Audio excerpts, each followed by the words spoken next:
Hello guys, welcome to my YouTube channel. तो guys, ये video मैं मॉप अप राउंड और उससे रिलेटेड क्वेरीज के रिगार्डिंग लेकर के आ गया हूँ।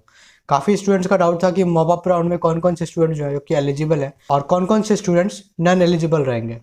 तो मैं आप सभी को बता दूं, आईसीएआर ने जब उसने काउंसलिंग स्टार्ट करी थी तो उसी समय अपने इन्फॉर्मेशन बुलेटिन में आईसीएआर ने मॉप अप राउंड की जो क्राइटेरिया है उसी समय वो बता दिया था।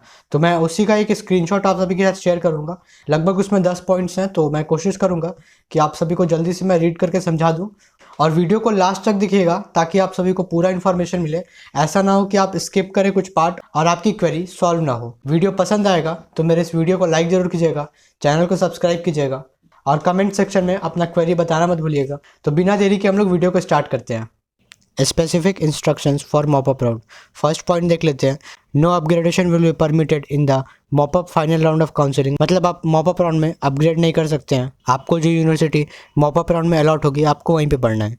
सेकेंड पॉइंट में लिखा है the option for withdrawal cancellation of seat through the applicant login portal will not be available to the candidates during the period of choice filling and till the allotment for the mop-up final round of counseling. The request for withdrawal cancellation of seat shall not be entertained by the council through other modes like email, fax, by post, by hand, WhatsApp etc. under any circumstances। मतलब 1 जनवरी से 5 जनवरी तक आपका registration और choice filling का जो date है उस समय आपका जो सीट विड्रॉल का जो ऑप्शन है वो हट जाएगा। आपको अगर सीट विड्रॉ करना है तो आप 31 दिसंबर के पहले कर लें या फिर आप 5 जनवरी के बाद ही कर सकेंगे, क्योंकि उस समय मॉपअप राउंड के लिए रजिस्ट्रेशन हो रहा होगा और उस समय आप किसी भी मीन्स के थ्रू अपना सीट विड्रॉ नहीं कर सकते हो, आइदर थ्रू व्हाट्सअप और फ़ोन कॉल और ईमेल एनीथिंग। नेक्स्ट पॉइंट में लिखा हुआ है, थर्ड पॉइंट में, दोज कैंडिडेट्स हु स्कोर्ड 0 और negative marks in AIEA UG 2021 conducted by NTA are not allowed to participate in mop up final round of counselling. So हम सभी को पता है कि NTA ने इस बार सभी को परसेंटाइल स्कोर दिया है, किसी को भी उसके मार्क्स नहीं दिए हैं। तो जिनके भी रिजल्ट में लिखा हुआ है एलिजिबल फॉर काउंसलिंग वो लोग अपना चॉइस फिल कर सकते हैं, और जिनके भी रिजल्ट पे लिखा हुआ है कि दे आर नॉट एलिजिबल वो लोग अपना चॉइस नहीं फिल कर सकते हैं। फोर्थ पॉइंट में लिखा हुआ है the candidate who already stand admitted denied admission on the ground that they did not meet the prescribe eligibility requirement in the previous rounds 1, 2, 3 are not allowed to participate in the mop up final round of counselling. ये fourth point काफ़ी important है और ये bold में भी लिखा हुआ है, इसीलिए कि अगर आपने एडमिट कर लिया था किसी यूनिवर्सिटी में, आपने 10,000 की सीट एक्सेप्टेंस फीस पे कर दी थी, आपने अपने डॉक्यूमेंट्स को अपलोड कर दिया था, तो अब आप एलिजिबल नहीं हैं मॉपअप राउंड की काउंसलिंग के लिए।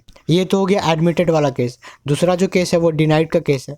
मतलब आपको थर्ड राउंड में कोई यूनिवर्सिटी मिली और आपने उसके बाद अपना सीट जो है वो विड्रॉल कर लिया वहाँ से, तो भी आप मॉपअप राउंड के लिए एलिजिबल नहीं रहेंगे। नेक्स्ट पॉइंट जो है, फिफ्थ पॉइंट है, any leftover candidate who could not register for the first round of counseling are allowed to participate in the mop-up final round of counseling by paying the prescribed counseling fees Rs 500, provided that they fulfill the prescribed eligibility criteria given in the respective information bulletin available at www.icer.nta.ac.in or online counseling brochure available at www.icerexam.net।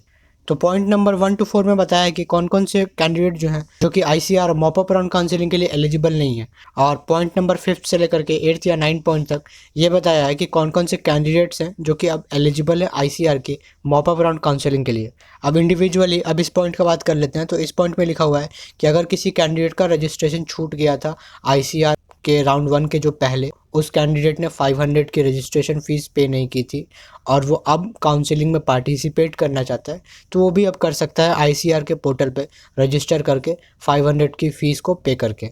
Registration की date है वो 1 जनवरी को है। 6 point में लिखा हुआ है the candidates who had registered during the first round of counselling paid the prescribed counseling registration fees but could not fill the choice are also allowed to participate in the mop-up final round of counseling.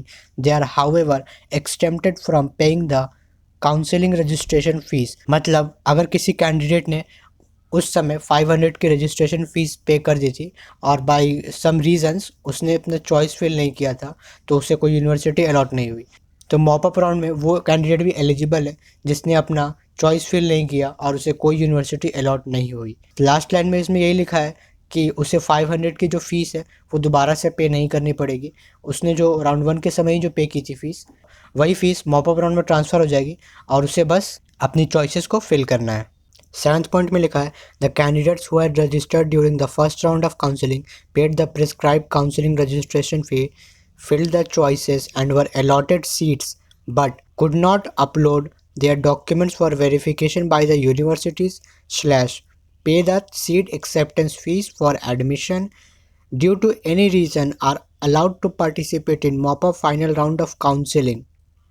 They are however exempted from paying the counseling registration fees. यहाँ पर लिखा हुआ है आपने first round में registration किया, 500 की fees पे की, आपने अपना चॉइस फिल किया, फिर आपको राउंड 1 या राउंड 2 या राउंड 3 में किसी एक राउंड में कोई यूनिवर्सिटी अलॉट हुई, आपने अपना डॉक्यूमेंट्स अपलोड नहीं किया और सीट एक्सेप्टेंस फ़ीस को पे नहीं किया, तो आप भी एलिजिबल है मॉप अप राउंड की काउंसलिंग के लिए।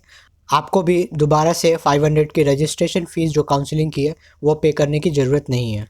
8th पॉइंट में लिखा है the candidates who had registered during the first round of counselling paid the prescribed counseling registration fee, filled the choices but were not allotted any of their choices till third round of counseling, are also allowed to participate in mop-up final round of counseling. They are however exempted from paying the counseling registration fees. मतलब आपने 500 की registration fees round 1 के पहले पे की, आपने अपना choice भी फिल किया, आपको लेकिन कोई भी यूनिवर्सिटी अलॉट नहीं हुई थर्ड राउंड तक, तो भी आप मॉप अप राउंड काउंसलिंग के लिए एलिजिबल हैं। आपको भी 500 की जो काउंसलिंग की जो रजिस्ट्रेशन फ़ीस है उसको दोबारा पे करने की कोई ज़रूरत नहीं है। पॉइंट नंबर 9 में लिखा है the above allowed candidates serial number 6 to 8 are required to fill their fresh choices for vacant seat only as displayed on the counselling portal and their previously filled choices if any automatically stand cancelled and will not be considered for the mop-up final round। तो इस point में लिखा है कि जो serial number 6 से लेकर के 8 के स्टूडेंट्स हैं उन्हें फिर से चॉइस फिल करना होगा। अगर उन्होंने राउंड 1 में चॉइस फिल भी किया था तो जो उनकी चॉइसेस हैं वो ऑटोमेटिकली डिलीट हो जाएंगे, उन्हें फिर से अपना सारा का सारा चॉइस फिल करना होगा फ्रेश रजिस्ट्रेशन के समय जब मॉप-अप राउंड स्टार्ट होगा। पॉइंट नंबर 10 में लिखा है in case any qualifying examination board is not considered for admission by an agricultural university on account of a particular school college university being recognised by CBSE state central government और due to any court directives, ICAR will not be responsible for admitting students of that college university in the universities not willing to admit such candidates। मतलब मैं बता दूं, अगर ICAR की agricultural universities आपके document को reject कर देती हैं किसी भी रीज़न से, तो इसमें ICAR का कोई रोल नहीं रहेगा। वो यूनिवर्सिटी अगर आपको एडमिट नहीं करना चाहती तो इसमें ICAR कुछ नहीं कर सकता, आप ICAR को कंप्लेन नहीं कर सकते।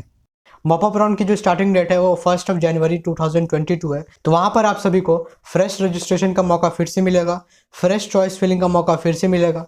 मैंने जिनके बारे में बताया कि जो जो स्टूडेंट्स एलिजिबल हैं, अगर आपको चॉइस फिलिंग में कोई दिक्कत आती है या फिर आपको ICAR काउंसलिंग के रिगार्डिंग या कॉलेजेस के रिगार्डिंग कोई भी एक पर्सनल डाउट होती है तो आप मेरे साथ व्हाट्सअप या फ़ोन कॉल के थ्रू कनेक्ट हो सकते हैं। इसमें मैं आप सभी के साथ ICAR चॉइस फिलिंग से लेकर के आपके कॉलेज अलॉट होने तक मैं आपका साथ दूंगा।